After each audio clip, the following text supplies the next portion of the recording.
Come on up. Welcome back, Sarah.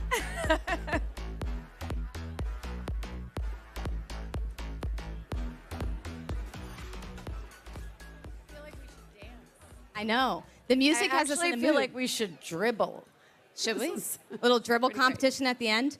Thank you all so much for joining. We have a jam-packed hour of newsmakers, and we are so lucky to be joined by Meredith Kopit-Levien, the president and CEO of the New York Times, who will be kicking us off today. Meredith, thank you so much for joining. So happy to be here, and props to Stagwell. This is the best setup I've seen yet. It's really incredible. Good. I like the basketballs. Same. The colored basketballs are amazing. Folks might be wondering why we have the New York Times kicking us off. And the reason is you all bought The Athletic, an all-cash deal for $550 million. But the thing about The Athletic is that it's lost some money. It was losing money. It's losing less now since you've acquired it. When do you expect it to break even? Are you still giving investors the same sort of 3-year timeline? So first, thanks for having me. Very happy to be here. Very happy to talk about The Athletic. Athletic is doing great. We are so happy we acquired it. This was, when we bought The Athletic, it was a subscription business with just under about 1 million subscribers. It had been around for 6 years. And those 1 million subscribers loved the product. The rest of the world of sports fans didn't actually know it existed. So what I tell everyone who asks me about The Athletic is, this is not about taking on a business with 1 million subscribers. This is about, the New York Times owning The Athletic is about what is arguably the leading brand and destination in global journalism, making a 10-year bet to build the leading brand in global and destination in global sports journalism. So we have really big ambitions here. The Athletic was losing money when we bought it. We were very transparent about the fact it would take us some time to get it on a path to profitability. We are very happy with how it's going so far. Last year, and we're a public company, so we report all this publicly. Last year, we exceeded our economic expectations in the first year of ownership, and we are just getting started. But why sports? There are so many different types of journalistic entities that you could have invested in. Why sports? Yeah, I'd say 2 reasons. One, sports itself, just as an area of interest, is exploding. There's more kind of value in sports in terms of teams and rights than we've seen at any point in my lifetime. The player stardom has exploded. So players have much more power than they ever have to bring fans in. And fan interest is at an all-time high and growing. And the New York Times endeavors to be essential every single day in as many ways as possible to curious people everywhere who want to understand the world and engage with their passions. And we thought sports is a huge space where we have an effort to cover it for like a general interest audience, but we don't have a giant newsroom that can cover sports in an everyday way for the passionate sports fans of all the major teams and leagues. So that's why The Athletic and why sports is, I can't think of something. It's like chocolate and peanut butter, news and sports. I can't think of a space that is kind of more akin to news in driving daily interest and needing an authoritative, another authoritative property with, really strong journalism against a backdrop of lots of, an internet where there's lots of speculative information and I can't think of a space that needs it more. But just to push back on that for a second. Yeah. When it comes to moving away not just from general interest, but drilling down and giving sports fans and teams fans passionate niche stuff, the New York Times or the Athletics leadership just announced that you were laying off around 20 people to reorg so that you're not just putting one reporter per each sports team, and it's going to be broader. So how does that square with the outset of the ambition of serving teams? It's a great question. So when the Athletic was founded 7 years ago, it endeavored to cover sort of every major team in the big leagues in the U.S. and English Premier League football. And we basically had, at that point, as it was built up, a reporter on every major team, or at least most of them. I'd say 3 or 4 years ago, even before we acquired it, the idea began to shift as fandom got bigger in the ways I described before, and as players became, in some ways, the most interesting story, and as this explosion of value kind of happened around players and leagues and rights, The Athletic began to move even before our ownership to cover stories of even greater national interest. And I would say player movement is a great example of that. You might not be a Green Bay Packers fan, but damn, do you care about Aaron Rodgers if you love the NFL? Or the New York Jets. Or where did he go, Sarah? You know, there's so much interest in Aaron Rodgers. So we just did what I would describe as a fairly modest, unfortunate, but kind of modest reduction in force. By the way, that was, I think, 18 people on a journalistic staff that's in the neighborhood of 500. But the idea was essentially to double down on stories that are of really wide national interest in sports, and Athletic has been on a journey to do that. You've seen that in our NBA coverage. I'll be a little on the news here. We actually didn't have, if you can believe this, didn't have a beat reporter on the Heat, didn't have a beat reporter on the Nuggets. Arguably, we've had the biggest audience for our NBA Finals coverage we've ever had. So very, very happy with that. But we're covering it like at more of a level of, who is Jokic? What's happening from a national interest standpoint? Why are the Nuggets, why do they look so different in this finals? Why does the New York Times report The Athletic separately? Is there a plan, and if so, when is it, to bring The Athletic into the New York Times sort of financial reporting ecosystem the way that you have with Wirecutter, with games, with cooking, et cetera? Yeah, that's a good question. I would just say the size of the acquisition, and candidly, it relates to the size of the acquisition. The size of the bet the Times is making in sports made us feel like that, and accounting rules all made us feel like that was the right thing to do, was to report it as a segment. And at this point, it gives us a chance to say we're taking a company that had, we believe, the right idea for how to do sports journalism in a really modern way, and we are building that into a whole successful media company under the banner of the New York Times, by which I mean successful subscription business, first and most as part of the New York Times bundle. So you buy the New York Times bundle and you get The Athletic with it. Successful advertising business. We are actually, off to a gangbusters start in advertising at The Athletic. It's a green field. They didn't have real digital advertising. They only had podcast advertising before we bought it.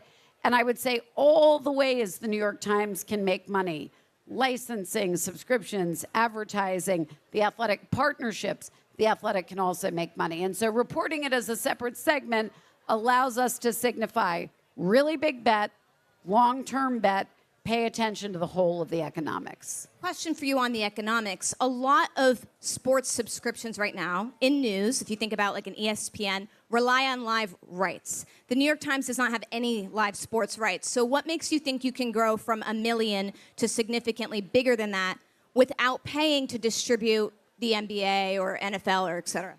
If I had to boil that down to like one word that's going to make The Athletic different from ESPN or everything else out there, it's the same word that makes the Times different than everything else out there. So maybe it's 3 words: scale of reporting. So The Athletic has a journalistic staff of roughly 450, 500 people who are doing deep reporting on behalf of fans on the biggest teams and leagues and players that those fans care about in the United States. And for now, Premier League football, but you can imagine we've got international ambitions for kind of all of European football. We believe the white space in the market, and we, as you can imagine, for an acquisition of this size, we thought really, really hard about this. We think the white space in the market is really a need on the part of fans, there's a lot out there, but for really authoritative, trusted, credible journalism that is reported, and that's what The Athletic was doing great when we bought it, and I would say under Times ownership is doing with, kind of more of the momentum of a daily news cycle, with better ability to swarm the big stories as they happen, and think about all the things the Times does really well when a news event is actually unfolding in real time. We're bringing that to The Athletic as well. So the watching a game while using The Athletic and sort of following what's happening, that is getting more and more like we help you follow a breaking news event at the Times. In terms of the Athletic product itself, we talked about the business product, subscriptions, advertising, licensing. On the editorial side, when you acquired the Athletic, there was some podcasts, but not so robust. A lot of podcasts. So what is the editorial product vision for the Athletic? Is it one day video? Is it more podcasts? What does that look like? It's a great question. So what we acquired, we believe, was the preeminent reporting organization for sports journalism in the United States with a big footprint in the UK on football. We want to grow that. We want to, most importantly, I'll say to all the marketers in the room, we want to make people aware it even exists. When we bought The Athletic, the 1 million people who subscribed knew it existed. Very few other people did. We are on a journey. That's why we're here. We're on a journey to change that dramatically. And we are also on, we have gone from kind of one reporter on every team to a reporter on every one of the most compelling stories in sports in the leagues we cover every single day. And that's what we're endeavoring to do. And it'll be in every format, Sarah. Just like the New York Times is in text and audio and video and multimedia, The Athletic is already in some ways in every format, although, less sort of ambitiously to date than the Times. It will be in every format like the Times is in every format. So speaking of formats, you just rolled out an NYT audio app. Why, and that's for subscribers only, why a separate app? Why not just put audio in the app that you already have? Don't you think that would make it easier for consumers? Yeah. So what Sarah's referring to, let me just make sure people know what we're talking about. The Times rolled out a destination audio experience where all of our podcasts and podcasts from a number of other places like This American Life are now featured. And it's essentially a curated listening experience. So if you're somebody, one of the problems with the broader podcast ecosystem is it's very hard to know what to listen to next. You might have a podcast you love unless you hear about the next thing in its feed. It's really, discovery of the next great thing is really hard. That's the first reason we rolled it out. Second reason we rolled it out is we think just like there is a huge need for a New York Times app where you can kind of see at the presentation and editing layer how all the news relates to each story relates to another story. We think there's an opportunity like that in audio. And there's an opportunity in audio, we believe, for more than just the long form, 60-minute or 15-minute podcast. So what you'll see in the audio app is a lot of experimentation around sort of short things. And what we're doing in that audio app is experimenting. Can we actually have a direct relationship with users around an audio destination?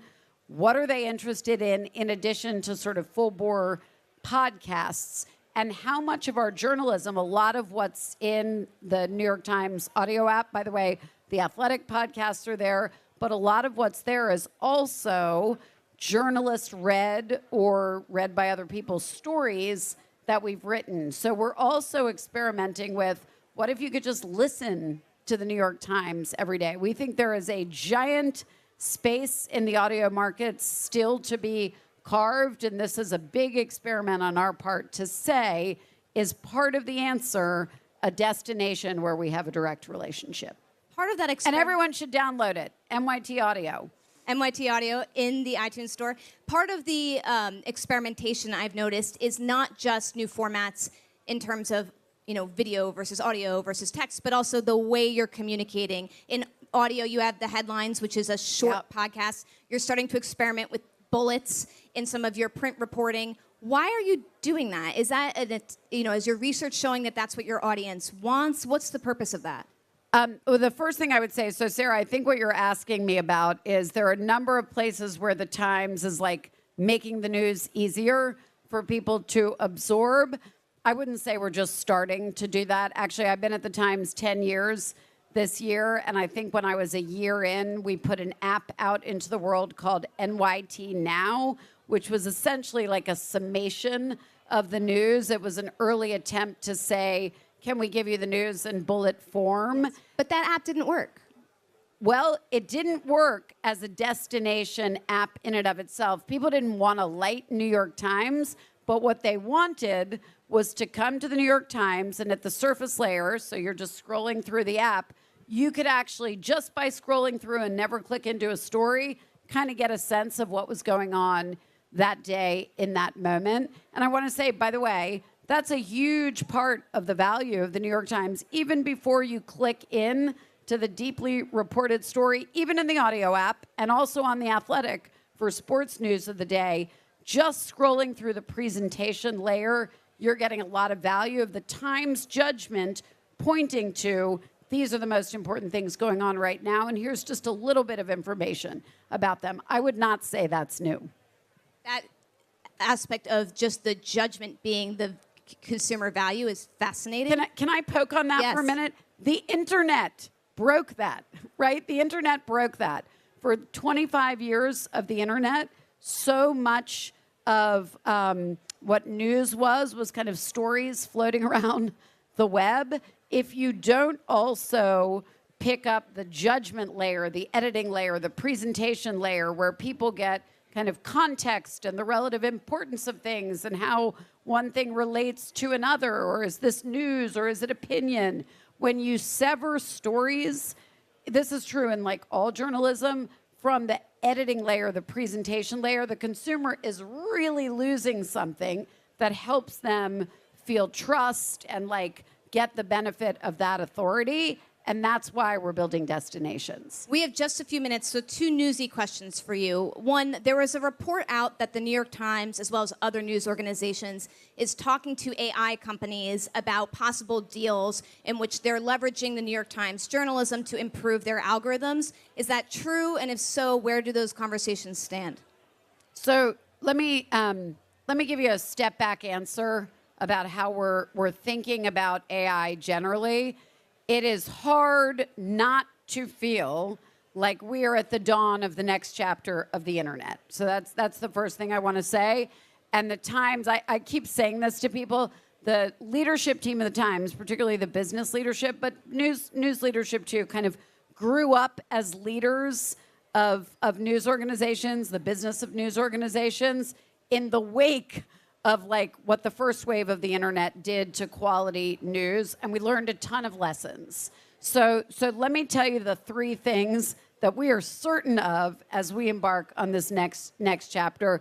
The first one, and this is, if I say only one thing on the stage today that anyone takes away, it's this: journalism, hardcore, serious news journalism, is first, best, and most a human endeavor. It is the act of bearing witness and translating that witness with expertise and judgment for people into understanding, helping them do that for themselves. You cannot put bots on the front lines of Bakhmut in Ukraine to tell you what is happening there and to help you make sense of it. You just can't. So I want to say first and most, the work we do in all 5 domains of the New York Times, news journalism, the full report, culture, all of that, sports, shopping advice with Wirecutter, cooking, games, that the journalism and the content, if you will, is going to be first, best, and most, requiring human creators with expertise and judgment. I am delighted at the possibility that tech can help us augment that. It can help us, take some of the grunt work out of it. Maybe it can certainly help us run our business processes more efficiently. It can help us engage you in the next most interesting story, but journalism, first, best, and most human endeavor. Second thing I want to say, there must be a way in the ecosystem, there must be a way for audiences to come to the destinations I just described to you. If you disintermediate serious news journalism or anything else that is done in a quality way on the internet, if you disintermediate the provider from the user, something is broken with trust. And I think we've all seen that movie in this last chapter of the internet. And the third thing to say, which is what you're poking at, is there must be fair value exchange for the content that's already been used and the content that will continue to be used to train models. So I'll take that as a yes, that you're having conversations. I didn't answer your question. You didn't answer my question, but that's okay. Okay, one last quick thing. The New York Times just announced that it has finally, after many, many months, struck a deal. I don't know what you're going to ask me. Struck a deal with its union in a new contract. What did you learn from that experience? I'll say two things. First, in every business represented at Cannes, I'm guessing that is a creative business. Certainly journalism is a creative business. Talent is everything. Your ability to attract and retain and draw the best out of and motivate human beings to do brilliant creative work is the whole goddamn game. I don't care what business you're in. That's it. I have learned that lesson in every job I've been in since I was 22 years old, probably actually before that. And this just reinforced that. The Times must be a place where the best journalists in the world and all the disciplines we play in want to come work. The new contract that we have just agreed to, which we feel very, very happy about, not just the agreement, the contract itself. We are very happy with the contract itself. Gives $100 million more over the life of the contract, more than $100 million more in pay and benefits to journalists. And the Times, in sort of digital and print journalism, in our roots and what we come from, is among the best payers in journalism already. And we intend to stay that way. We endeavor to hire more journalists, pay them as much more as we can afford to do, and run a sustainable business over time. Before we let you go, is there a piece of journalism from The Athletic in sports, since we're at Sports Beach, that you would recommend? So I just want to, there's Meg Linehan, who is the senior soccer writer on women's soccer in the audience. And I don't know where her writing partner, Steph Young, is. I just interviewed them. And I want to say we are making, in The Athletic, under the New York Times, a very serious effort. I think this is what the last panel was about, to cover women's sports in a really big way. We do not think that the money that should be in women's sports is there if the media coverage isn't there. So we have significantly expanded our coverage. And I would say read everything Meg and Steph are writing. It's really good. And particularly the stories about money now flowing into women's soccer and what that's going to mean for everybody here. You should all be sponsoring women's sports. It's just my plug. And the most subscribed to story on The Athletic this year, do you want to guess? I can't imagine. What is it? I'll shock everybody. Is a story about abuse in Harvard women's hockey program. It's the most subscribed to story on The Athletic this year. It's an unbelievable story. It's so emblematic of the kind of hardcore reporting both The Athletic and the New York Times do. We'll have to check that out. Megan Steph's reporting. Download NYT Audio. I appreciate the value judgment of the New York Times brings to the different audiences. No response on whether or not you're having those conversations with AI companies, but you said that there must be a fair value exchange, which we appreciate. Thank you, Meredith. Loved being here. Thank you. The timer's there. Just to let you know, the timer's on the left. We just went 4 minutes over. Thank you.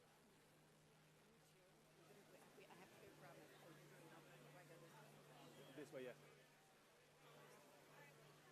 My mic working. We've got another extraordinary CEO on tap today. Again, this whole Newsmaker Hour is about bringing together fans with the best athletes in the world, and there's no one better to describe that than Amy Gann, who is the CEO of OnlyFans. I've had the pleasure of knowing Amy for a little while since she's become CEO, since before she was CEO, and you would not believe some of the things that are happening on OnlyFans. Amy, come on out. Hi. I love your So dress. good to see you. Amy and I were in Brazil a few months ago talking about all things sports and fandom, and one of the things that she said to me was that, Sarah, we have a bunch of pro athletes using OnlyFans. Amy, why do athletes want to be on OnlyFans? They're famous. They can go on Instagram and get a bajillion followers. Why OnlyFans? OnlyFans is a platform that truly allows creators who are also athletes to connect with their fans. It's basically a modern day fan club where you're developing these digital connections. You're able to direct message any creator that you're a fan of, that you follow and subscribe to on the platform. And it creates this unique connection that you don't get on other platforms. You're only seeing content from people you subscribe to. We have well over 200 athletes, if not more, on the platform. Those are the ones that we're actively working with. A lot of people like you were surprised to know, like, oh, there's sports professionals using the platform as it's another way for them to build their community, but also be able to monetize. But these are not athletes doing adult content, right? Like, these are athletes that are speaking to fans about what they're eating in a day or how they train. Like, walk me through what they're doing on OnlyFans, because I think most people think of OnlyFans as adult content, but that's not all it is. Absolutely. So we are an 18 and over platform, so everyone using OnlyFans is an adult. Anyone that's following a sports star might see their training routine, their fitness regimen, nutrition, and also just really behind the scenes of their personal life. Those, very casual, out and about shots, selfies, BTS at the gym, things that might not be as exciting on other platforms, but when you're truly a fan of someone, if you want to get more, you want to have more of that access. Actually, a great example is Alicia Newman, who is an Olympic pole vaulter. She launched on OnlyFans during the Olympics and was sharing behind the scenes of the village, her training, even the walk-on during the games. And that's so exciting, and that's that kind of connection and access that you can't get elsewhere. What are you doing to try to lure more professionals outside of adult content, like athletes, like comedians, like artists? Because I think one of the challenges might just be an education problem, making sure people know you can use the platform in this way. Absolutely. Well, obviously, we're known for the spicier content, but we also have the sporty content. We have cooking content. We have tons of comedians on the platform. We're doing a lot with OFTV, which is our free-to-view streaming platform and app. We have a new show that just debuted there called Rise and Grind. The debut episode features Chris Cyborg, who's a fighter from Brazil, and it follows her kind of training or regimen and just gets much more up close and personal. And we have more episodes of that coming out with some pretty impressive athletes in a range of different sports. What is OFTV? Is that like a subscription video, advertising video? Like, what is it? Why do you do it? So OFTV is a free-to-view streaming platform and app available Apple, Android, smart TVs, all of those great places. And it's become this incredible vehicle for us to share the range of creators that are on the platform, and creators themselves are able to submit content that's all reviewed by us and have a channel on OFTV too. So it helps creators, whether they're sports creators, comedian creators, whomever, have another way to express themselves. So this is more of a marketing thing than it is like a business venture for OnlyFans. Absolutely. So it really complements the subscription platform of OnlyFans, where with OnlyFans, as everyone knows, all content is behind a subscription paywall. And with OFTV, everything you can view immediately. It's all safe for work content because we are so publicly out there. So let's talk about what you just said, that every piece of content is reviewed by a human, or it's reviewed by you. I mean, there's hundreds of thousands of videos and hundreds of millions of hours of video that's uploaded to OnlyFans, to OFTV. Like, how do you physically monitor all of that? And also, like, what are your standards? I mean, clearly adult content is now part of that standards. So on OFTV, we have guidelines that creators must follow when it comes to content quality, content which gets shared with them, and all content that we manually upload content to OFTV ourselves. So everything is reviewed by our team, and same with OnlyFans. We're very, very strict when it comes to content moderation, which we've talked about many times, because to us it's important that anything that's getting on your platform, you kind of have that responsibility to make sure that it's safe and follows your terms of service. But how do you physically do it? I mean, if these videos are private between me and you, how do you manually review that?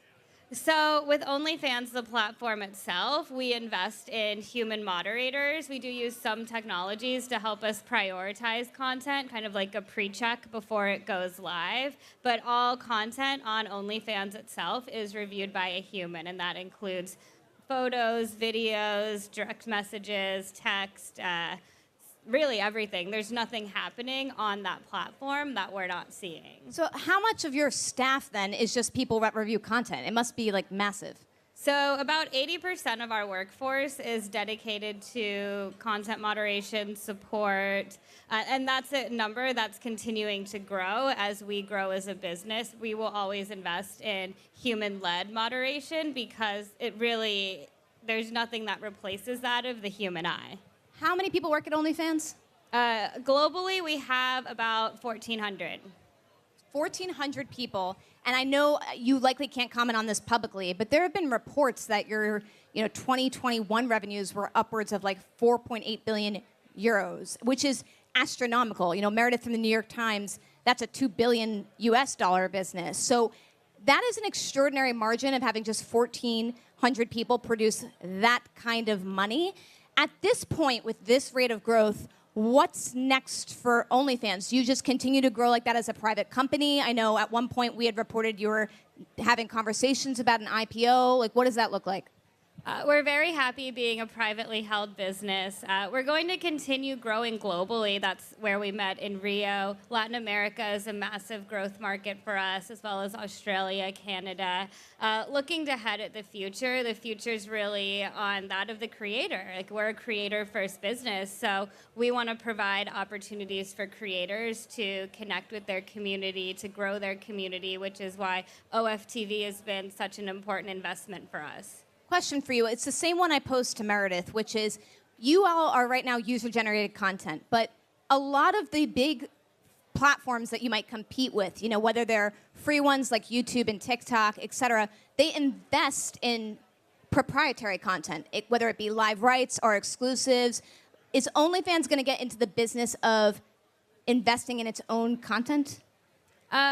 That's kind of what we're doing with OFTV, actually. So we have a range of original content, which includes the Rise and Grind series I referenced earlier. We also have one of our marquee shows, In Real Life, which is a kind of an action-adventure interview series with some of our bigger-known creators. We have a comedy show called LMAOF, which we record and air monthly. And we have, actually this one's one of my favorite, our cooking show, This Is Fire, which is a cooking competition show among OnlyFans creators. So the idea is that you're going to continue just growing out globally, but you're not planning to spin the company out, merge the company. You want to just continue to be standalone, privately owned for now. We're very happy with how things are operated, how we're continuing to grow the business, and most importantly, supporting the content creators. So I said about 4.8 billion euros, I think 2021. How much bigger is OnlyFans business today versus then? We're still growing, and I think that's what surprises everyone is they kind of look at the platform and think, oh, that was just really popular during the pandemic in 2020. But then when you hear figures, when you see, we were number 11 on the FT's fastest growing companies list, and we were one of the few companies to make it on that list twice, which we made previously, and that just shows the power of the platform and the creators and the creator economy. What is the purpose of you and OnlyFans being here at Cannes? Are you trying to bring in advertising partners? Right now, most of what you do is subscriptions. Correct. So we don't have any advertising on OnlyFans or OFTV, but that's where maybe there's an opportunity for, we haven't had, we're very much about creator and fan connections, but we get asked a lot by different brands and agencies, like, oh, how can I use the platform? Is there an opportunity there? In my mind, yes, I think that there's ways to leverage the platform, potentially work with a spokesperson, collaborate with different creators, similar to how you work with creators on other platforms. There's ways to do that across OnlyFans. So this is like sponsored posts, branded posts, as opposed to like someone coming in with an RFP and buying run of sight against OnlyFans video. Yes, we are not going to have any advertising on any of our platforms. Fascinating. And when it comes to the OnlyFans workforce and OnlyFans as a company, obviously you're global, you're headquartered in the UK, you're based in the US. Like, what should we be thinking about in terms of OnlyFans' global presence? Are you mostly employee-based here? I know you had a lot of employees in Ukraine at one point. Are they still there? Yes, a lot of our workforce is in Ukraine. That's the content moderation support I was referencing. Our global headquarters is in London. But at the end of the day, we're a global tech company. We all work remotely. You can be anywhere and work, just like we're here today. Let's talk about some of the OnlyFans products. So obviously you went into OFTV. There's a lot of different ways that a creator can monetize, whether it's DMs or sending private photos, private videos. What else are you considering? Are you thinking about podcasts? Are you thinking about licensing the OF brand? What's next? So we don't want to, we're happy to have opportunities for creators to be able to monetize. That's where we want to support. So for example, we launched an integration with Spring and Shopify where creators are able to plug in their stores and again, have an additional stream of revenue. So opportunities like that where we can have meaningful collaborations that ultimately support a creator is what we're all about. What's the creator split in terms of what you take and what the creator takes?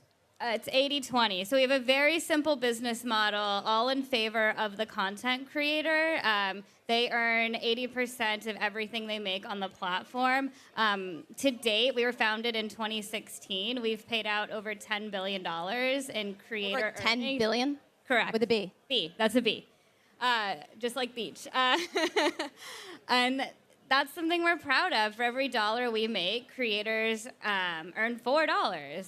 Very few companies can, really say that, and that's where, I make it a point that we are a creator-first business. Do you have any thoughts on ever changing that ratio? For example, YouTube has 55-45 for video, but Shorts is 45-55. Will you change that equation across products? No. Never. No. Why? Again, it's all about supporting the content creator. We have a very straightforward business model. It helps the creator. We're doing well as a business, so it's not broken. There is a point with OnlyFans where some of the payment providers were a little bit skittish around working with you all. Obviously, they want to make sure they're accountable for quality content that's not violating any under 18 pornography rules, et cetera. But then, and as a response to that, you all said, okay, you're going to limit adult content. But then you reversed, and now you let adult content back. Did you have to work with the payment providers to get them back on board? What was it that ultimately allowed you to switch back and make you feel comfortable about it?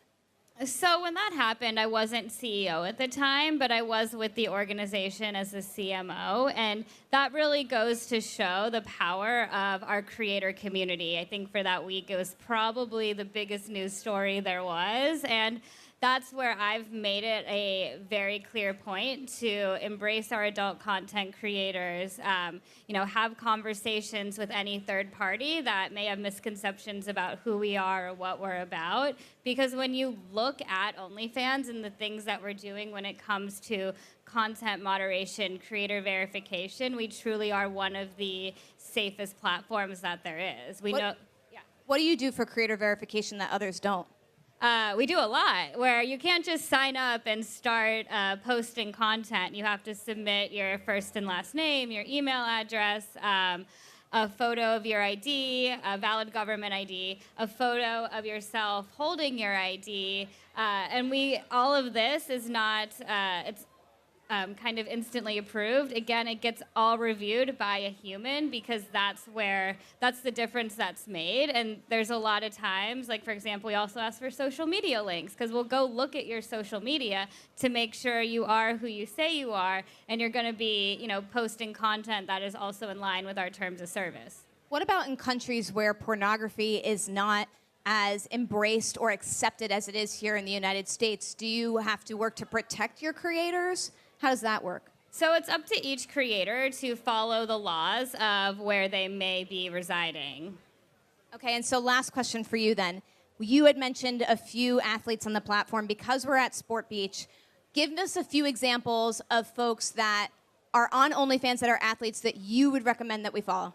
I would say Nico Ali Walsh. He's Muhammad Ali's grandson, and he's kind of an up-and-coming fighter, and we've been supporting him. He'll be on an upcoming episode of Rise and Grind, too, so you can definitely check that out. Okay, and in addition to following him, one last quick thing. How are you guys thinking about AI?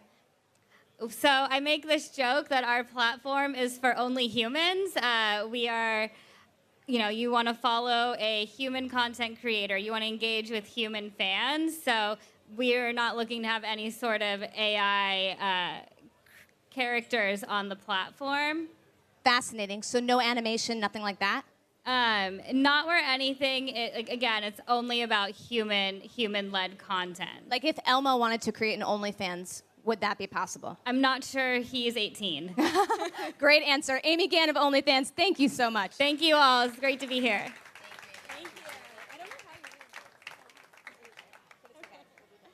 All right, guys, so we still have a few awesome newsmakers who are going to be joining us today.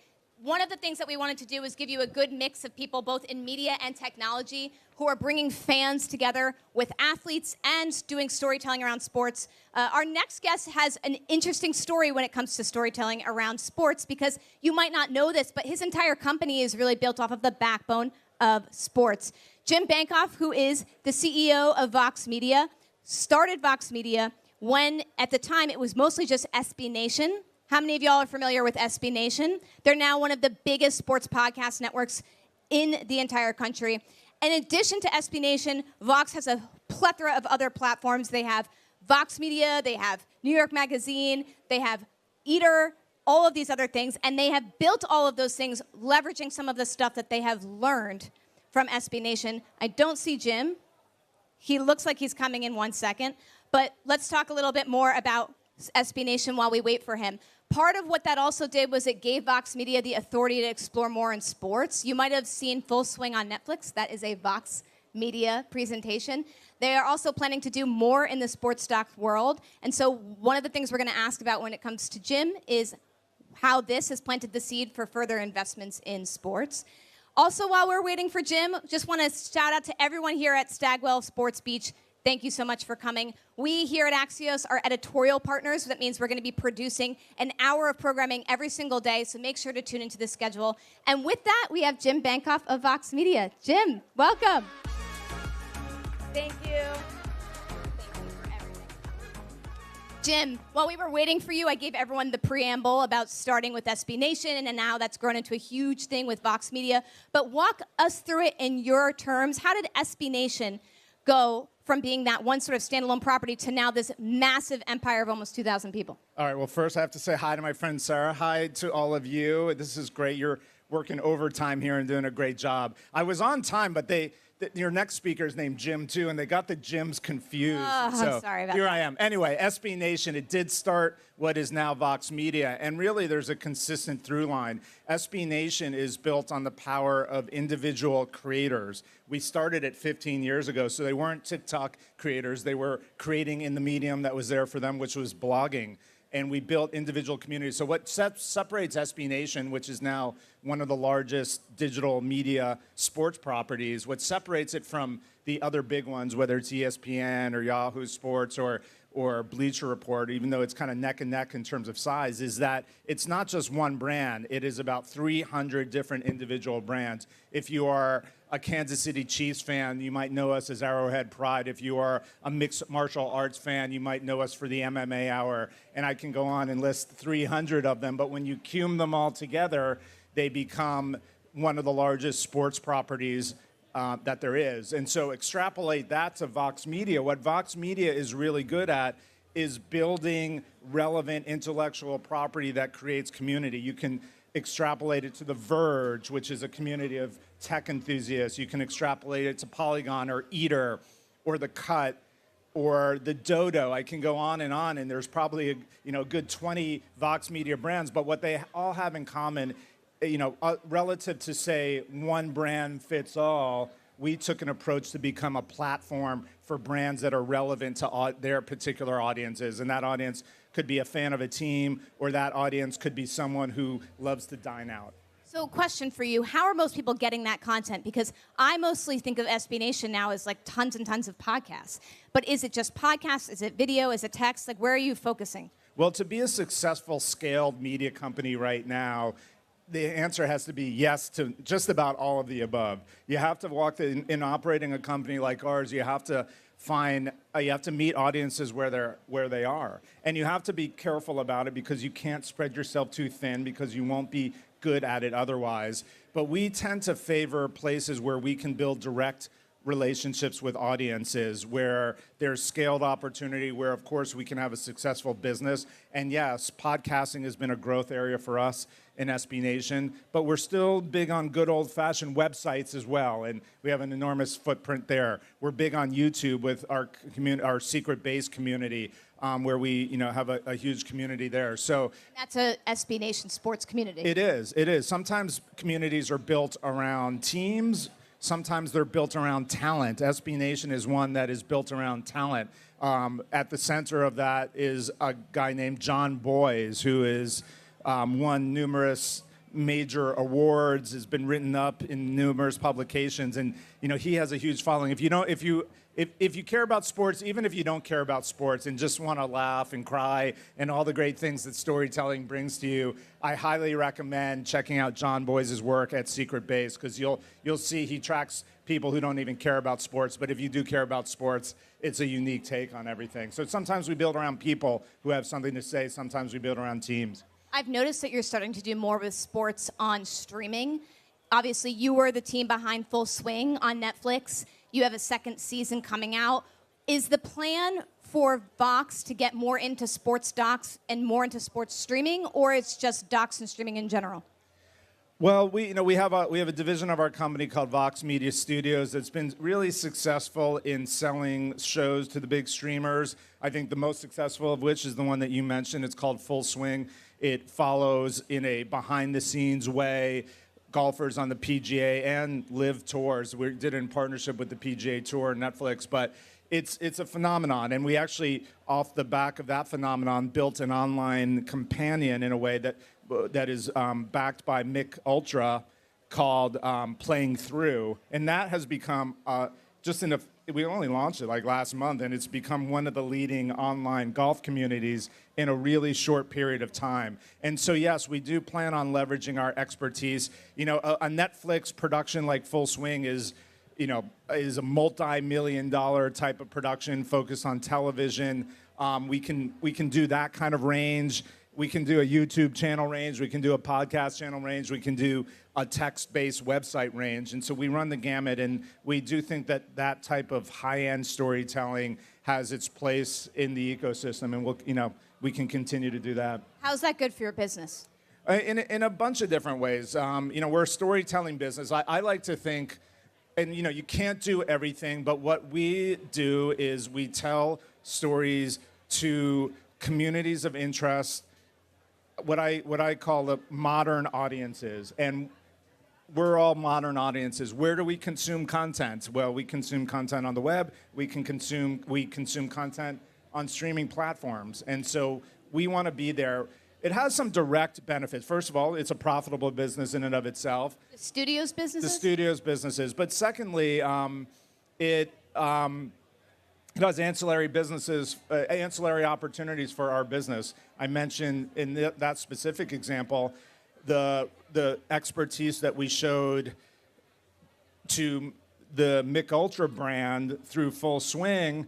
They were like, can you help us? We're trying to reach golf communities. Can you do that? And literally overnight, we stood up a digital golf community backed by Mick Ultra that has a presence on TikTok, has a presence on Instagram, has a presence on the web, speaks to kind of what I'll call like younger millennial Gen Z audiences who are into the sport, and unlocks that opportunity for them. So that's another business opportunity that was created by us really understanding that audience, understanding how to communicate and tell stories to that audience in different ways. And Mick Ultra has been a great partner along that ride.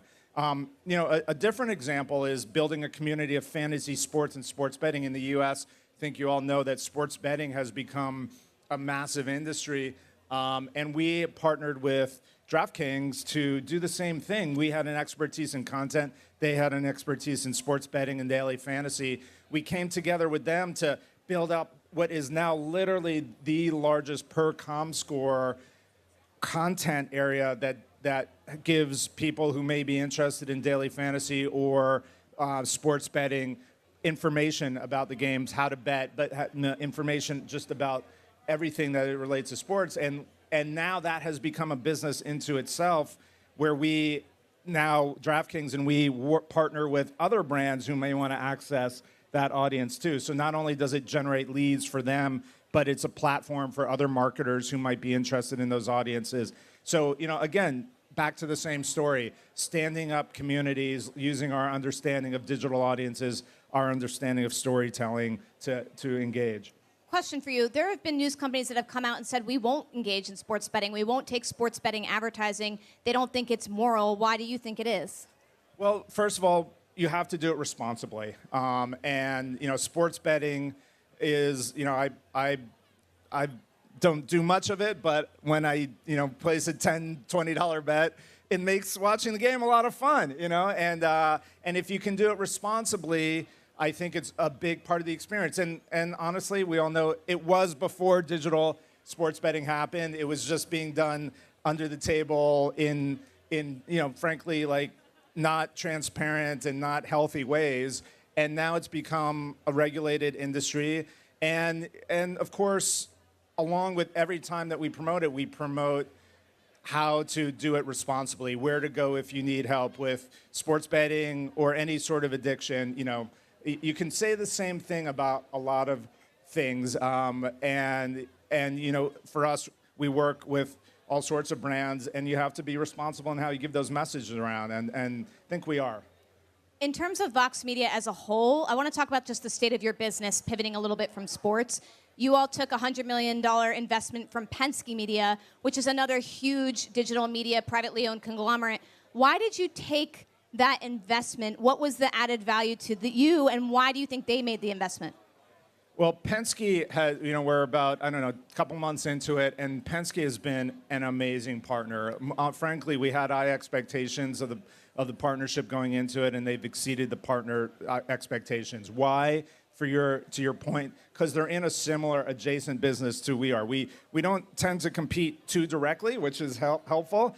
But we do operate in media. We're roughly the same size. We struggle with the same types of things. We see opportunity in the same types of things, and that creates ways to help one another and insights. And we have a lot of great investors, whether it's Warner Brothers Discovery, NBC Universal, General Atlantic, Excel Partners. So we have a great list of investors, but they do what we do pretty precisely, and because of that, we can compare notes and help one another out. Jay himself is just an amazing operator. He can operate at a high strategic level. He is also in the weeds on everything. So, he's helpful, frankly, as someone that I can confide in, a second set of eyes on our business, and has just been wonderful. So that's gone extraordinarily well, and I think to your point, like they learn from us, we learn from them, and it's been a great partnership so far. And does he sit on your board? Do they get any board seats? Yes, he's on our board of directors, and we've already had a couple of board meetings. In fact, I had one last week, and it's been great. He's really contributed. So for now, Vox, you've raised this money. What's the long-term plan? Is it to sell the company? Is it to IPO the company? I mean, obviously the ad market is challenging right now, so I don't know that you would make a move right now, but what's the long-term vision? Yeah. So when we talk about vision, and I think this is for the best, other people might argue differently, we we don't say like our vision is to sell the company. We don't think in financial outcomes like that. We think in building value as a company, building value for audiences, building value for marketing partners, building value for employees, and yes, of course, building value for our investors. But that is a result of doing those other things really well. I think, there's an expression that I heard that I agree with, that companies, good media companies are generally bought, not sold. And so there are other companies like SaaS businesses, for instance, and it's very formulaic. It's like, all right, we get to a certain ARR run rate, and then we sell for our certain multiple, and then we go on and do the next one. Like that's not how we do it. We try to build value, and we have. I mean, look at our history. We've grown to tremendous heights as one of the leading media companies in the world over the past few years, and we want to continue to do that. I think to acknowledge the truth, you're absolutely right. This is what I'll call like a flattish time in the ad markets in particular. And so, I think, not to speak for them, but I think Penske saw it as an opportunity to get in at an investment level that is not going to be possible in the next few years, was not possible in the last couple of years. We were grateful and happy to work with them. And once the ad market does rebound, I think you'll see like a pretty quick inflation in those opportunities, in the company. But in the meantime, we're just focused on doing great work, focused on building brands, having success. Our company won its first Pulitzer Prize. Congratulations. Thank you. And for those of you not in the U.S., I guess it's international, but it's the leading prize in journalism. Vox Media's first one.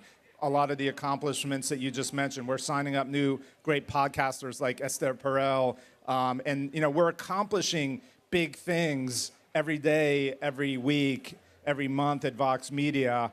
And my goal is to strengthen the brands and emerge from this kind of what I'll call macroeconomic uncertainty in a stronger position than ever. And when that happens, do you think conversations, and not all these conversations come from you, by the way, conversations that come from people who might not even know you, who say, that could be a good acquisition target, or I want to invest in that company, do you think that will ramp up? Absolutely. I mean, again, that's not our goal, but I'm not going to be coy or cute. Like, that's just the way business works, I think. Or anything of value, like you build something of value, and it has a value, and the people who value it will value it accordingly the stronger it becomes. And so that's what we're doing. When it comes to, this is a question I asked Meredith, Amy, I'm going to ask it to you as well. When it comes to AI, a lot of news companies that I cover are thinking about it in different ways. Some are going to use AI, they say, to write articles. Some are going to use it to help their back-end business practices. How is Vox Media thinking about leveraging AI, or are you not? We're beginning to. And, the short answer I would give to you is, how do we use it to what I'll call elevate human creativity, journalism, storytelling, et cetera? How do we allow I'm on Team Human, I always will be, but we have always, as a company, used technology to make the creative process stronger, whether it's how do we do analytics to help get the content in front of the right audience? How do we make workflow faster for our creators and for our journalists? And AI, I think, will even advance it even further. And so we're always going to use it in service to great human creativity and great journalism. There are going to be what I'll call like menial rote things that probably, the humans who are creators will welcome the machines to give them an assist with, so that they can apply their intellectual horsepower, their creativity to make even better things for the audience. The same thing can be said on the advertising side. And then, of course, we're going to make sure that our content is valued by the platforms that are training on their LLMs on it, et cetera. So, we're going to make sure. In what way? Are you having conversations with them about licensing your content? I'm not going to get into any conversation, but suffice it to say that it's in everyone's best interest to make sure that not only what Vox Media creates, but other major publishers that have been contributing to the canon of knowledge and continue to do so every day, are both discoverable and present, and the content's being fairly valued. You talked about your business mostly on the advertising side, but you do have some subscriptions. You have 1 subscription podcast, 2 subscription newsletters. You could be a member of Vox Media. Is the plan to one day get much further deep into subscriptions, or do you want to stay mostly advertising based for the foreseeable future? Well, we already, to your point, we already have some really healthy subscription relationships with audiences that translate into good businesses. The biggest of which is New York Magazine product, which has several hundreds of thousands of subscribers. Used to be a magazine, now it's a magazine plus a really big digital subscription business that we're investing in. That's our flagship subscription model. To your point, we have newsletters under subscription. We have podcasts and growing number of podcasts under subscription model. And short answer is yes. We want to expand the pie of revenue streams. I think in an expanding pie, I think that you could expect subscription and direct revenue relationships, we call it consumer revenue, to grow even faster than the advertising side, which we expect over the next few years will continue to grow robustly as well. So what is the business? It's advertising, it's licensing, it's subscriptions, events. Like, what's the breakdown of all of those? You've nailed it pretty well. Advertising is still the biggest. And advertising itself is pretty diverse, too. You think about it. We have robust video advertising, which is growing really well. We have robust audio advertising in the podcast market. We have a product called Concert, which is a marketplace of premium publishers that has enormous reach that supplements the Vox Media owned and operated and provides a great solution for premium publishers. So even within advertising, there's a breadth of diversity. And then we go on to the other areas that you mentioned. I'm glad you mentioned events. I hope people here tune in or join us at the Code Conference in September. Got a great lineup. We'll be talking more about that over the course. I think we're ready to announce our first set of speakers, maybe even tomorrow or next week. We'll see. So stay tuned for that. I know. It's always the CEO that ruins things for the Little comms teaser. department. Okay, question for you, though. You mentioned Concert. At one point, Vox was all in on licensing tech. You had Chorus, you had Concert, you had all these different things. And then it seems like you've pulled a little bit away from the licensing game. Why? I think that's true. It's a fair observation. And a couple reasons. First of all, and when the pandemic hit, it forced us, along with just about every company, to focus on our core. And our core is audience growth, the other business lines that we said. As I said, we've always used technology to advantage ourselves. And Chorus is an amazing platform. But when the pandemic came and we had to retreat, it just became a harder market. It's an entirely different market going out and servicing SaaS clients, one that we were succeeding in, but one that we said, all right, if we're going to focus as a company, let's focus on our audience-based businesses. And it's an amazing team of technologists, many of whom are now shifting their focus to focus on our audience businesses and our advertising and subscription businesses. Oh my God, we've gotten through a lot. Yeah, power round. Business stuff. Let's end with one fun thing while I have you. I know that you guys have cameras rolling for the second season of Full Swing while the PGA and LIV announced a merger. Any fun things you can tease about what we're going to see in that second season when that was announced? I can't get into specifics because... Come on. No, I don't. You know what? I don't want to ruin it for everyone. I don't want to ruin it for our partners in particular. And, having said that, you're absolutely right. I think Chad Mom, who works for us and is our executive producer, and he really has, been doing the heavy lifting and making Full Swing a reality. He tweeted that cameras were rolling on the day that the LIV PGA Tour merger was announced, and they're still rolling. This story is far from done. It does not end with that announcement. As those of you who follow it, it's a very much of a U.S. phenomenon, but there's a lot of drama, and I think not only did we capture it on that day, but we're capturing it every day subsequently, including just some amazing things that have been happening on the golf course, but as always, some things that are happening behind the scenes. So, what I love about Full Swing, and you can anticipate in this in second season, is at least when I think of golf, I don't think of too much colorful personality. I think that golf has always has a reputation of a little bit of a stuffier, more corporate vibe to it. That is not the case if you watch Full Swing and you see a whole new generation of athletes that are eager to express themselves just like athletes in other sports have come to do. And Full Swing has become the platform for that, and now playing through our digital community as well. So you can get excited for a lot of good stuff. So suffice to say, are you having conversations about a third season? You know what? We're happy to debut season 2 coming at you, and we'll take it one step at a time. But I think, not to speak for our partner Netflix or our partner PGA Tour, but I think everyone's been extraordinarily pleased with the success in the audience. And I think you can say as long as there are good stories to tell, we'll be there telling them. All right, so maybe a third season. Penske got in because it was a good time. 300 different brands within SB Nation, which launched 15 years ago. That's crazy to think that it's been that long. It is. I've known Jim for a while because we're both DC people. You guys are not afraid to shy away from sports gambling, advertising, and partnerships. Just do it responsibly. And when it comes to AI, you would not let me know if you are having those conversations with AI companies, but you said it's in everyone's best interest to negotiate something. Really good reporter. She's taking notes for her reporting while she's moderating these panels. That's Jim, you are too what makes kind. you so great. Thank you, Jim Bankoff. We appreciate it. All right, guys, we have one more CEO, and then we have the president of MSNBC, but we are so lucky to have Jim Lanzone with us today. He is the CEO of Yahoo. For you all who are not familiar with Jim Lanzone, he used to run CBS Digital. After that, he went to Match Group and ran all of the different properties, Tinder, et cetera, underneath that. He has taken over Yahoo at one of its most pivotal times. They were acquired by Apollo, a global private investment firm. And ever since, Jim has been executing on a vision to remake some of those big brands, including Yahoo Sports. So let's give a big hand to Jim Lanzone. Wow, bringing out the towel. This is a marathon for Sarah. Yeah.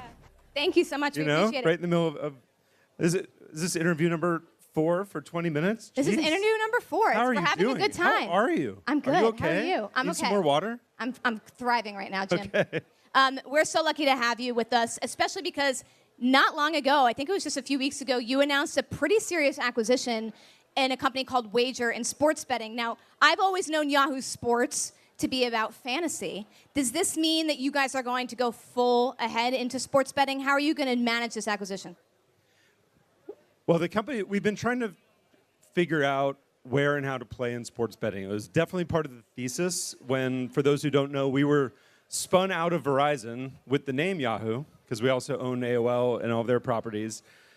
In September of 2021, one of the biggest, theses that they had was around the notion of sports betting. Apollo, by the way, has owned Caesars in Vegas. They currently own the Venetian.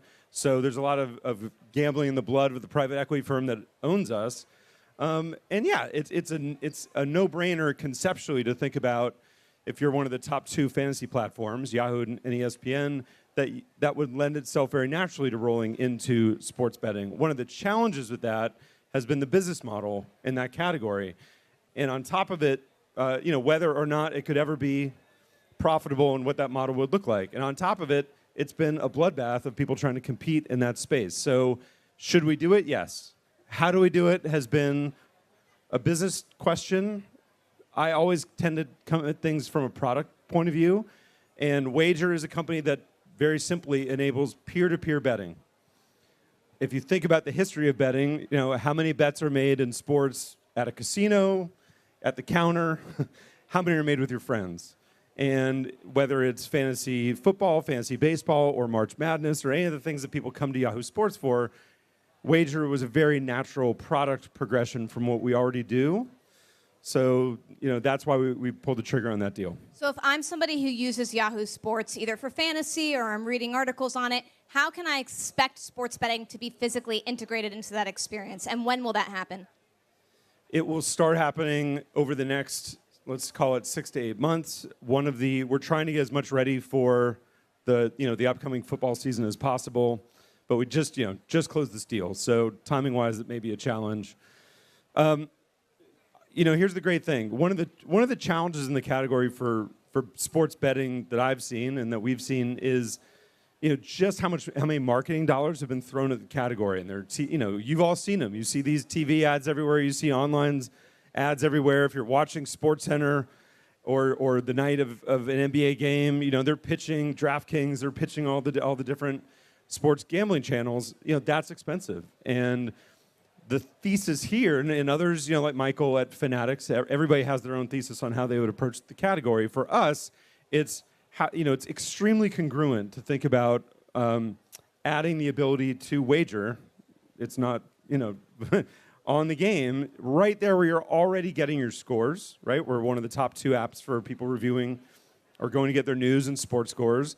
If you're already there for your fantasy team, and you're already there with your friends, because community is one of the biggest parts of Yahoo Sports, that we would really integrate it seamlessly. So if we do it right, it actually won't be a huge production from a user point of view. It might be as simple as one button. And what's the sort of revenue upside of this? You're going to take a cut of those transactions, or it builds loyalty and you will put a subscription on Yahoo Sports? Like, how do you guys monetize this? I don't think, although maybe that's interesting, because, again, I still think the category is looking for its business model. The theory in sports gambling is that the way that the companies will make a profit is through iCasino. So you will go and gamble, and you will ultimately become a profitable company by offering roulette and slot machines and blackjack, which is not really sports. That's not what you're planning to do with Wager. This is the theory so far. So in the category. So for us, I think the great thing is this is not trying to compete with casinos. This is trying to enable a very seamless and easy way for people to make bets with their friends and within their communities. So as far as a model goes, that model is transactional. It's not subscription. And then when it comes to how this fits into the overall plan for Yahoo Sports, I know you just hired Ryan Spoon, ESPN veteran, to be managing that. What is the plan for Yahoo Sports? Because we just had Meredith Levy in here from The Athletic, who represents The Athletic on behalf of the New York Times. We have Jim Bankoff with SB Nation. It's a crowded field. What makes you think Yahoo Sports will be able to grow within it? Well, not to be cheesy about it, but we were born on third base when it comes to competing in the category. Yahoo is already one of the 2 largest, and I would argue that from a product point of view, we've not been putting our best foot forward over the last 5 to 10 years. A lot of our talent is the talent you now see on ESPN and other places, whether it's Woj on ESPN or Shams on The Athletic. I don't think you have to go spend $500 million in the category if you're Yahoo to be aggressive and compete. You just have to have the desire to do it, which we absolutely do. Ryan, Ryan Spoon, who ran ESPN.com for 8 years, was the head of product there, and then went to BetMGM, so also great experience there, and then was the COO at SoRare, so in the NFT space. So amazing experience, a great leader, even better person. But the thing that he wanted to know in coming here was, how much do we really want to compete? How much do we mean it? And the answer is, we absolutely want to go for it. And I don't think that's been the approach. And it's true for Yahoo overall, that when it was owned by Verizon, they did a great job with it for their aspirations for Verizon as a telecom company. But those aren't the decisions that you always would make for the consumer experience, whether it's Yahoo Sports or Yahoo Finance or Yahoo Mail. There are different objectives than I think you would have. What do you mean, go for it? Does that mean you're going to put in billions of dollars in resources to acquire smaller sports companies? Like, what does that mean? Well, I always start from the point of view of our user base. And so everything... How big? It's tens of millions of users a month. We're always neck and neck, with ESPN and my former platform, CBS, that I ran for a long time. And as an example, we took CBS Sports from 8th to perennially top 3 in sports. Again, we pick up Yahoo Sports at number 2. I think there's a lot we can do. We're not playing from behind, except for one player. ESPN is large, and they have a very large cable channel and a lot of sports rights. So that's fine. I always start from a product point of view, and I think that there's just a lot of core work that we can do. And this is my view across all of Yahoo. It's one of my personal theses for coming in to the company to run it is huge audience. The products have seen better days. Some of the strategy has seen better days. That's an amazing starting point. You can do something with that. So we're talking about product transformation, but you mentioned the Wojs and the Shams of the world. What are you going to do to bring talent back to Yahoo Sports after, one could argue it was somewhat neglected under the Verizon ownership? We have to understand, what is your strategy for content? And we still are a great factory and home for great content. I don't think it's smart to boil the ocean when it comes to all content. Maybe if you're ESPN, you're trying to do so much, then you need to. But, news that gets broken in sports, we know this. If Yahoo Sports breaks that news, it's not generally given attribution 5 seconds later by everybody else in the category. And that has always been the case. So breaking news is not a priority? It's not a priority to own it. Adding context to sports to be what Yahoo Sports has always been, which is the trusted guide, for sports users for their fandom, whether that's news and scores or whether that's being the leader in fantasy. That is the objective. So how does content accentuate that and complement that so that you become a more informed sports fan? That's how I think about content. Okay, so Yahoo Sports is one of a few pillars within Yahoo writ large. There's Yahoo Mail, there's Yahoo Finance, Yahoo News, obviously Yahoo Sports. You've said in the past, like one day if you build up all these brands, you could maybe spin them out and IPO them individually. Is that still the plan? And if it is, which of those verticals is out ahead on that journey?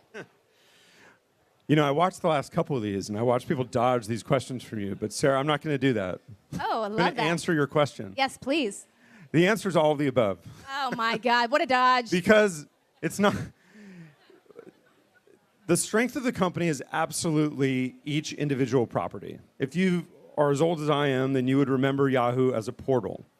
And for some people, it still is. But for the vast majority of people, they have an affinity to one of the top 2 properties in a given vertical. Yahoo Finance is number 1, Yahoo Sports is number 2, Yahoo News is number 1, email is number 2. People have a preference for that product.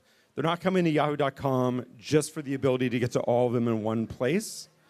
But I've run a very big conglomerate before with CBS Interactive, where we didn't just run the CBS brands, but we had CNET, which had been a public company, Sportsline, which became CBS Sports Digital, had been a public company. And we take this view that each state conceptually needs to stand on its own. It has its own economy, its own culture, its own competitors. But if you weave them together thematically, which Yahoo does, they can be stronger together than standalone. So I do believe that Yahoo Finance has to compete with the Bloombergs and the CNBCs on its own and the Wall Street Journals. Yahoo Sports competes with whether it's New York Times or ESPN or CBS Sports. So they have to compete individually. As a business, we do have the construct where we can spin them out. We could take investment in each of them individually. But I do think that the most likely outcome would be one unified approach, whether that's an IPO or whether, as Jim said, companies are bought, not sold. Somebody sees value in that down the road. But we're 18 months or so into being a standalone company for the first time in 6 years. Prior to that, both Yahoo and AOL were struggling standalone public companies. It's a great moment in time right now to be private and to be able to do the things we need to do to get these things in a great spot value-wise. It also does help that we have a very strong balance sheet compared to most companies. You want to walk us through that balance sheet? Exactly. How much revenue? What's Get the my profit? CFO over here. No, You are very profitable. It's a very profitable Yes. company. We have a lot of money on the balance sheet, and we're not making decisions due to financial stressors or having to make a quarter. We can do the right things to get this thing to be able to fulfill its potential, which it's been a long time, Just to clarify something you said about, one day could make sense to IPO. Are you talking about the individual brands or the entire thing altogether?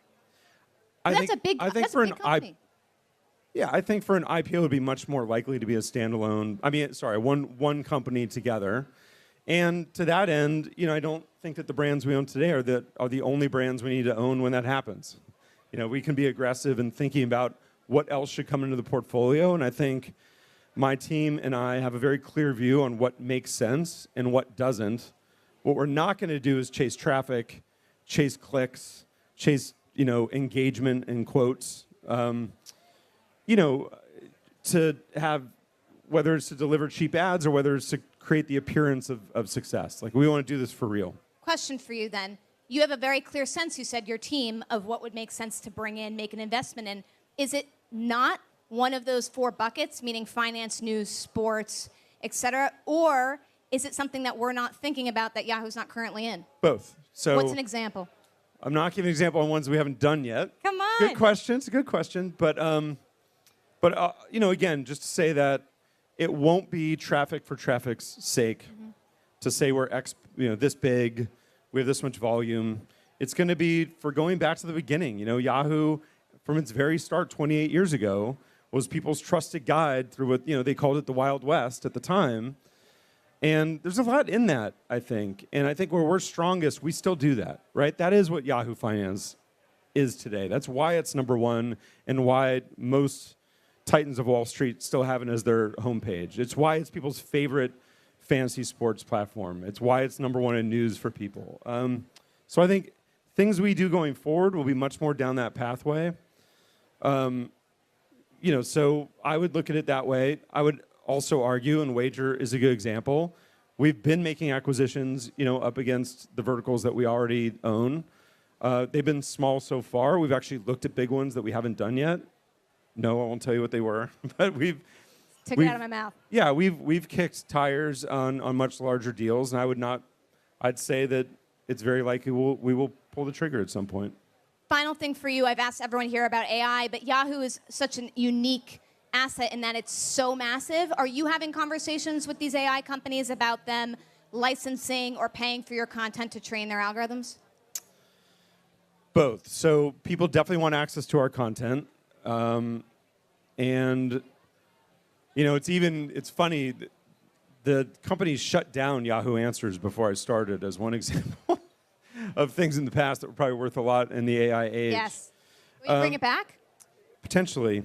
And I did 10 years in search, so I'm realistic about where we sit in search, but we're still top 3, and that's a lot of traffic to work with to try to make a new dent in the universe. On the AI front, I'm not an AI doomsday person. I'm also not someone who thinks it's going to solve every problem. I think it's much more likely to be a co-pilot internally and externally. We already launched a few weeks ago in beta AI as a co-pilot in Yahoo Mail.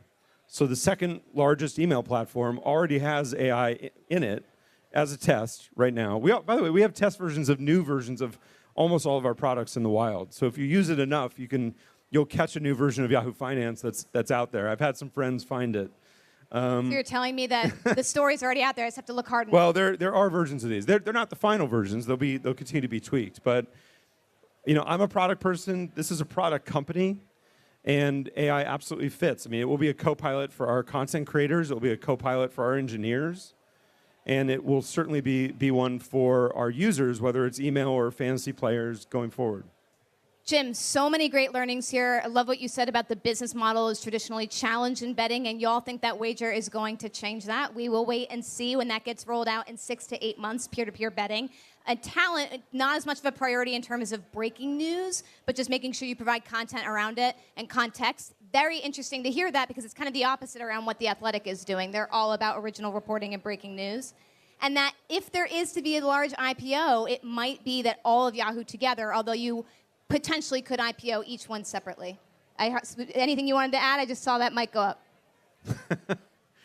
Well, I'd say New York Times is rooted and founded in original content. If you look back at Yahoo's history, back to when, again, it was the trusted guide news, it was as an aggregator. A lot of people here receive a lot of traffic from Yahoo. I think it's important to distinguish, we do both.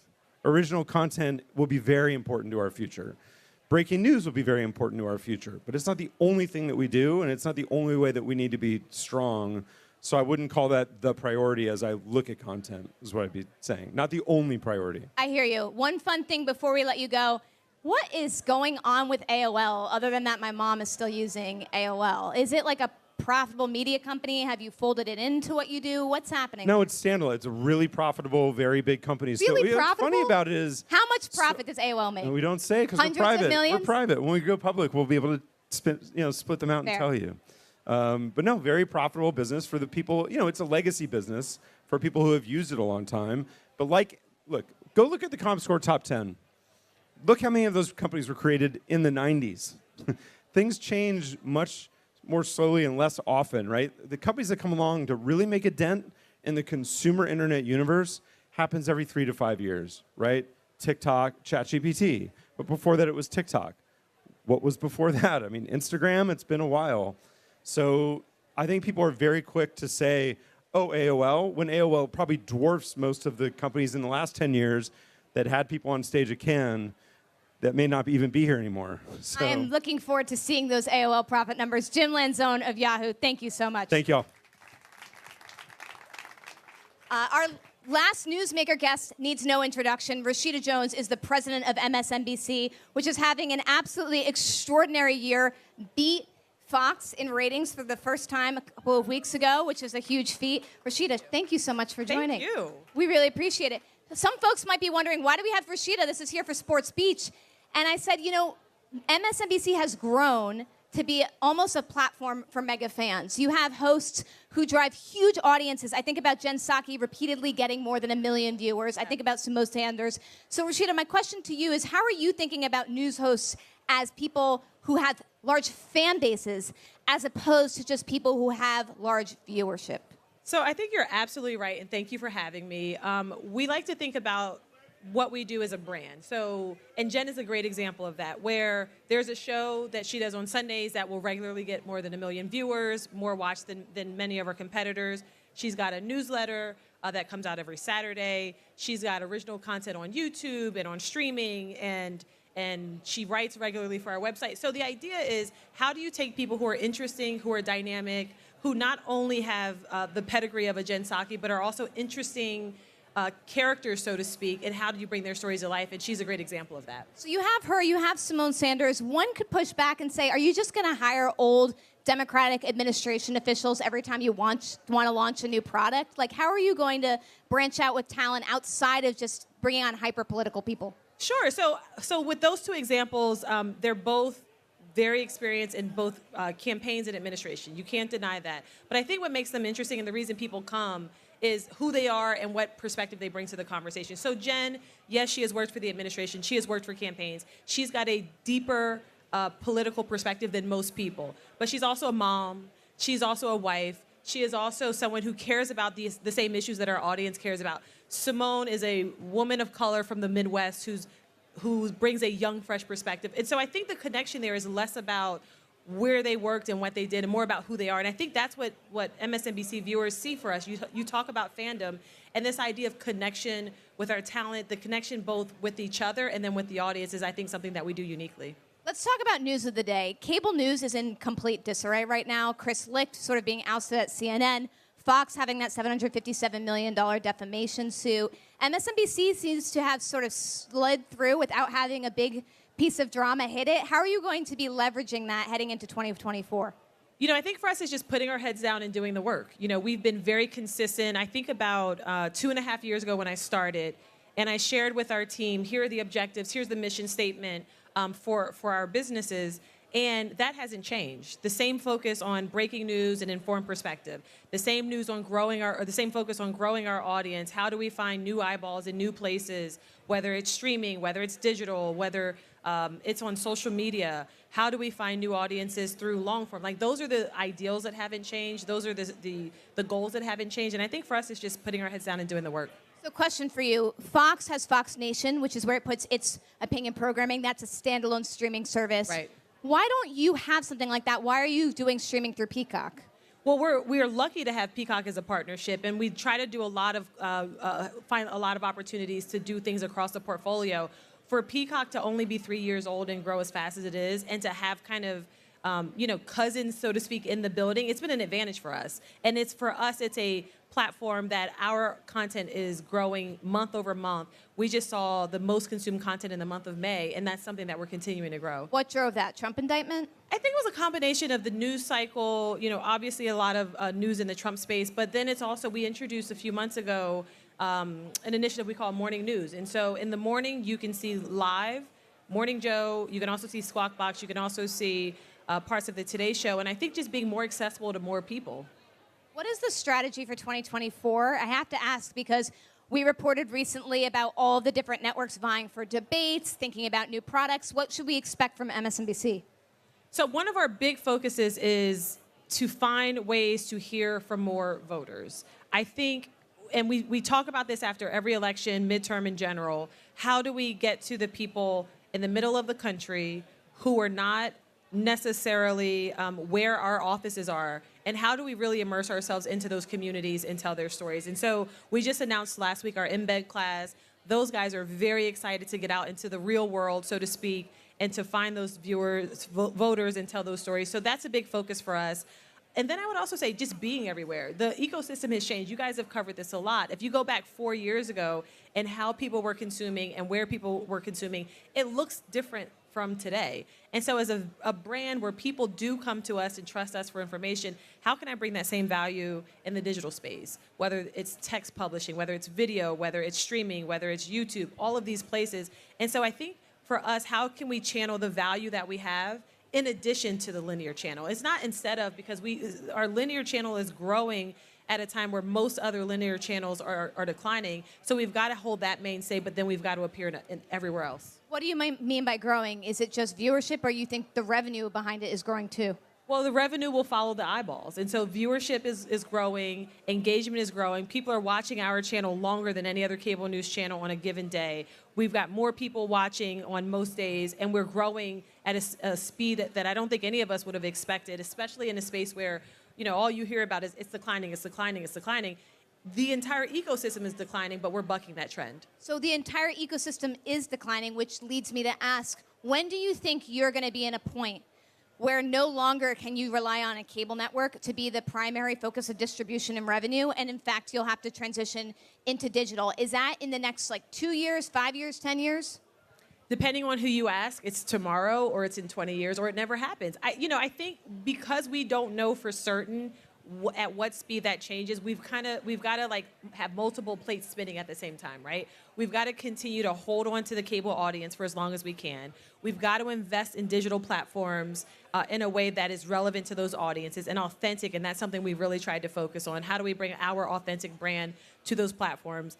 And it's both and. You have to do both at the same time because there may be a ceiling where both can coexist. There may be where digital overtakes it. And so there are lots of projections, but I think as a business leader, my focus has been how do I do both at the same time and kind of prepare for all scenarios. I want to ask you quickly about talent, because you have folks like Steve Kornacki, who's just an incredible data wizard. He's bringing a lot more sports coverage to MSNBC. Yeah. I found that. Is that intentional in bringing more sports to your news coverage, or is it just that people love Steve and so you want to find ways to leverage him?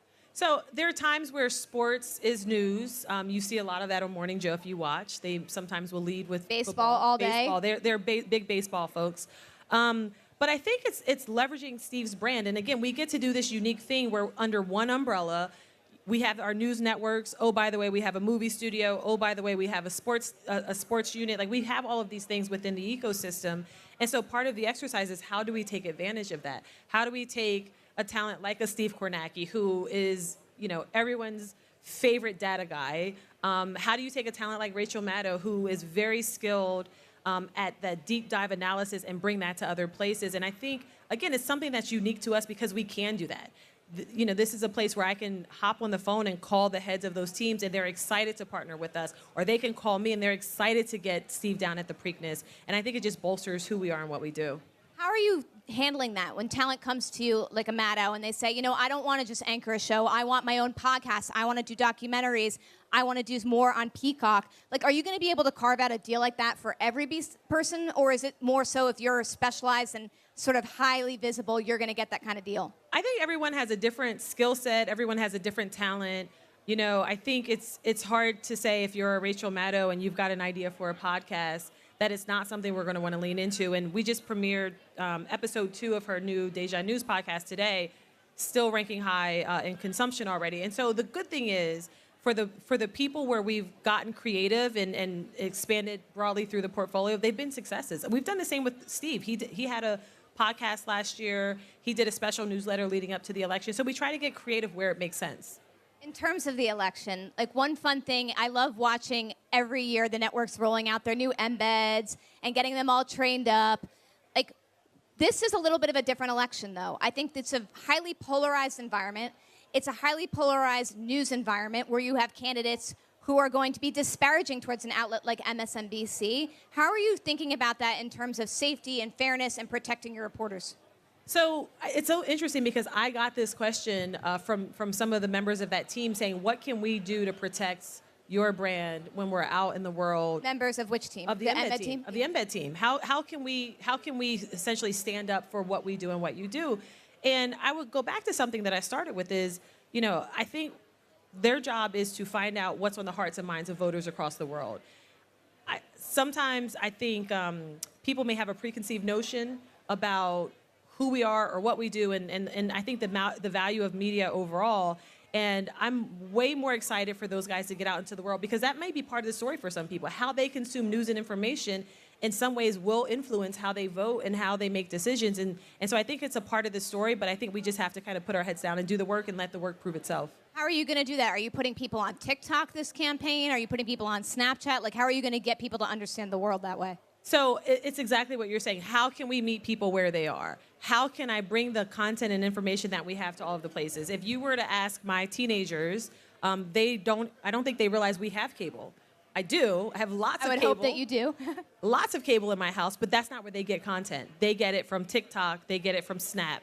And so part of our focus is how do we take kind of the value of our brand, but take it to where people are consuming? You can't, there's nothing that I can say that's going to convince a 14-year-old, my 14-year-old daughter, to turn the television on to watch MSNBC. But you know what she will do? She'll send me a clip of Kornacki and saying, hey, I saw your guy on TikTok. So why not build a show for Kornacki or any of your talent on Snapchat? I mean, that's what NBC News did. Is MSNBC having those conversations? We're having conversations about how we can continue to find relevance on all of the platforms. But remember, we're a portfolio.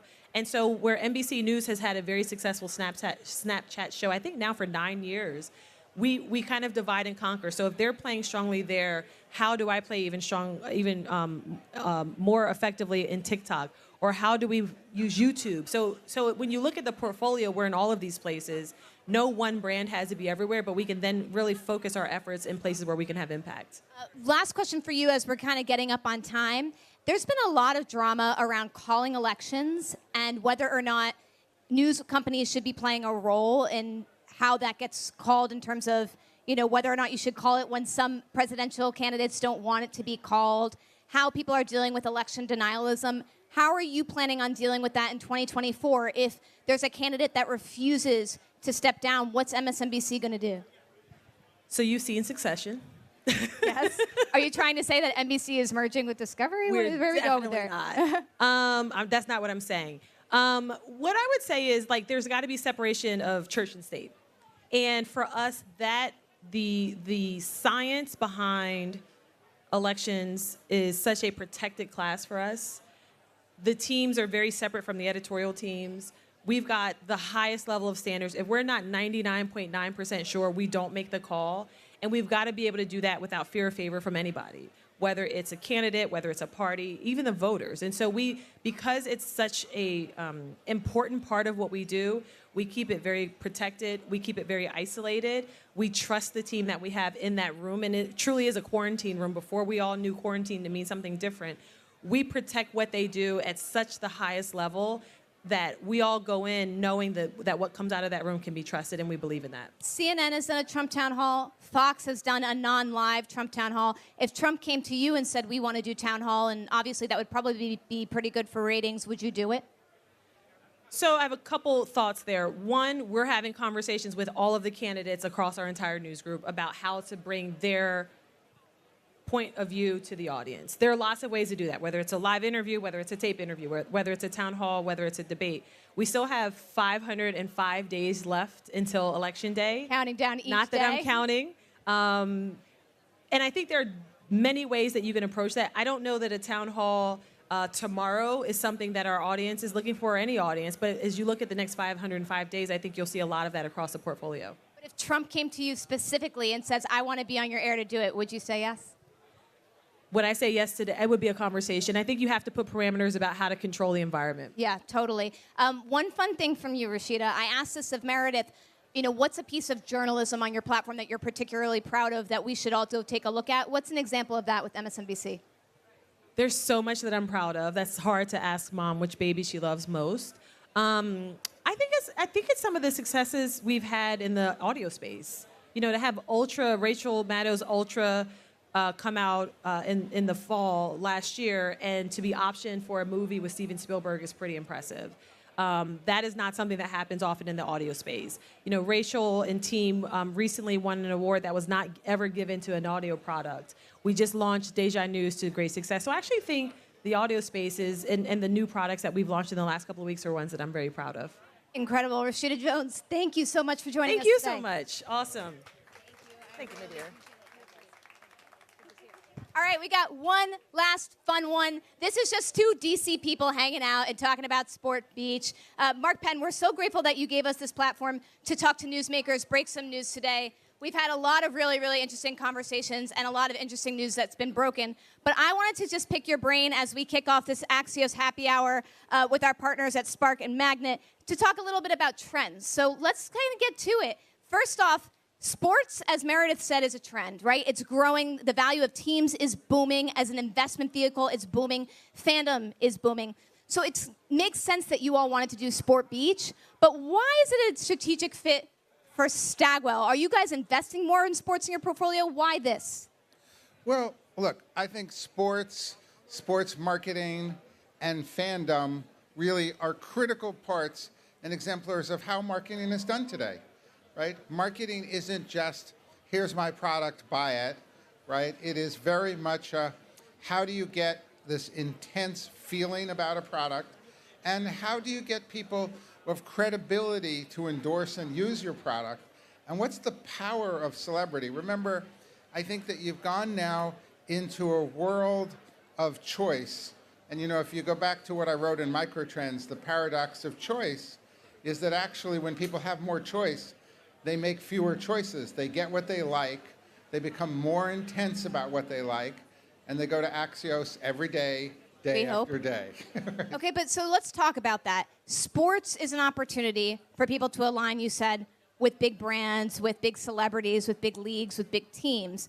But it can also be an opportunity, I think, for the teams to figure out which types of brands that they like to align with. How do you advise different sport entities on how to do that? Well, I think that's something that's really done case by case, product by product, athlete by athlete. As you know, you could choose the wrong influencer these days and wind up in soup. So I do think, and we actually have formed a risk and reputation unit, right, to really look into, okay, what are your consumers like? What are your employees like? What is the whole investor suite? Have you all already looked at your stakeholders? But, you know, most stakeholders are unified by sports. And so if I look at what remains to be mostly a unifying, right, element within society, it's not news, it is sports. But let's talk about that, because I remember at the World Cup, you know, Qatar and Doha not being welcoming to the LGBTQ community, and it forced a lot of brands, a lot of consumers to make decisions about how they were going to show up. So sometimes it can be divisive. Absolutely. How do you address situations like that?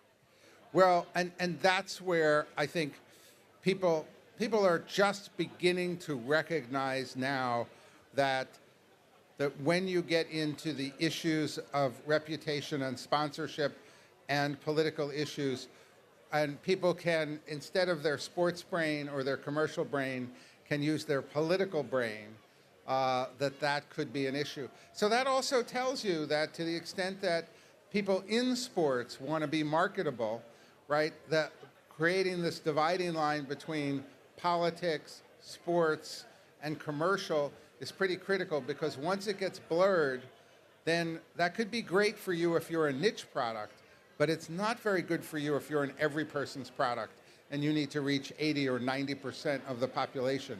You're going to have to be more careful about that. So let's talk about that. I would argue that for people above the age of 21, Bud Light is an everybody product. And yet Bud Light chose to take a stance on something political, and they have experienced a pretty difficult time as a result of it. Do you think that they did the right thing in partnering with Dylan Mulvaney? And are they handling it well? I have to defer to that because they're on our client list. Oh my gosh, the deflections today. And we're in the All right, good, so then, is in the good Kohl's on your side of client that list? one. Is Target? No, All right, no. then tell me about Kohl's. Like, what do you think All about right, these well, other brands? But I think in general, the question is, are these kind of conscious decisions that companies are making? Did they really understand the landscape? And I'll go back to what I'm saying is, you better have a Democrat and a Republican on your staff, and you better really understand that it's a 50-50 country out there when it comes to political issues. And so there are a lot of great ways to broaden your marketing base that don't get you into politics, right? You know, I always tell people when they don't like a phrasing, I say, well, look, there are plenty of words in the dictionary. There are plenty of marketing approaches, right? And so finding an approach that broadens your consumer base, doesn't put you in the middle of politics, particularly as we enter the single most contentious presidential cycle probably in modern history. This is going to be an increasing rather than a decreasing problem, and also because the conservatives now have formed an effective backlash that didn't really exist before. Walk me through that. How have they created that in a way that you think is going to impact brands moving forward? Well, I think it's pretty clear. They're willing now to change products, right, on the basis of politics in a counter cycle that they've proven can be quite effective, right? But is this long term? Like, they do a boycott of Target for 2 days. Like, mom and pop are still going over to Target and buying pajamas. Or do you think that this is just a flash in the pan thing? It's somewhere in the middle. Really? Like, I always say that Americans have about a 6-month memory. So if you can so will people move on from 6 months? Probably, in most cases. But you do see also there's a media mechanism reinforcing the schism. And I think you're seeing kind of a correction here in terms of ESG, other policies here, where I think that people are saying, look, there's both sides. You better walk on both sides. And if not, we've got a large number of consumers here, unless, and I come back to, if you're a Patagonia or if you're a brand that had politics as part of your brand and as part of your consumer base, you don't really have to worry. If you were as far removed from politics as you could imagine, and suddenly you step into that, you're going to have thought that out pretty carefully, or think of some things that really help the society and the community, like making sure that everybody can read a book, like we used to be to the third grades. That's the kind of thing that still is socially beneficial, will help your corporation, and not going to get you into wedge issues. You use the word correction, not necessarily backlash. Why use that word? Do you think that we went too far in on the ESG messaging and efforts before? When I use the word correction, it's because I think a lot of companies didn't have balanced consultation. And they may have had someone from one party as the chief communications officer, may have then not really, before they kind of put out programs, because look, I think it's possible to be completely inclusive, completely as a brand, but not get into trouble as long as you really have consulted both sides. What's an example of a brand that's done that well? That's a good question, but look, most brands have done it well. We're doing an analysis now. It's very interesting. So we're doing an analysis that we're about to publish, right? And hopefully you should go to Harris, try to get the exclusive on this. So we've taken brand IDs and we've said, what's your favorability or corporate reputation among Republicans and Democrats? What are the results? And the results are, there is a bunch of companies that are very high with Democrats only. And then if you kind of go down, like Fox News was the single highest brand with Republicans. And then you have these dramatic changes with like Delta or Target, et cetera. But there are a lot of companies in what I'm calling the sweet spot of plus or minus 10 points that you achieved and yet you're a good brand, you're a modern brand, you're not a backward brand. And what I think is a new zone here of where people are going to look at this. I mean, we're going to publish this for the first time, perhaps with you. And actually, it's fascinating because I just got a look at it yesterday. And then if you shoot for the plus or minus 8 or 10% zone, that is the ideal place you want to wind up. And that's going to take really understanding the country in new ways. Want to ask you something quick since we're here at Cannes. Final thought. Obviously, all anyone is talking about right now at Cannes is AI. But this is a community mostly of creatives, people who do human work. That's something we heard about over and over today. Like, at what point do you think that this industry is becoming too obsessed with AI and technology and not focused enough on just what they do best? Well, I think that a couple of things on this. Number one, I do believe that humans reign supreme. That theme throughout the day? that I don't worry. AI, when we didn't ask AI, should you do Sport Beach? And I don't think AI would have said, do Sport Beach. So human creativity is number one. But Stagwell in particular, right, believes in the right combination of creativity and technology. And so consequently, we already have in market AI products, as you know, Prophet, which writes your news release, sees who's going to cover it favorably, and then writes your pitches, and then can do 40 pitches an hour, effective, interesting pitches that might have taken days for somebody to do otherwise.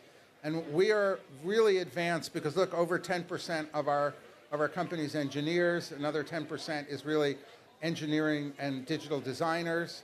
So we are really applying AI for clients who say how to use AI, for our internal processes, how to speed them up, and in the products that we're offering. So no, I don't think that we can be too involved in that. I just think you have to have proper respect for the fact that, as I say to people, hey, where's your driverless car? Okay, it ain't exactly here yet. No, and Elon Musk said it would be here like many years ago. Mark Penn, this is awesome. Thanks for hosting us here at Sport Beach. And as a reminder to everyone on the live stream and everyone here in the audience, we're going to be doing newsmaker panels with Axios every single day. Stagwell has many athletes and celebs all week, so be sure to come back and stay tuned. Thank you, everyone. Thank you.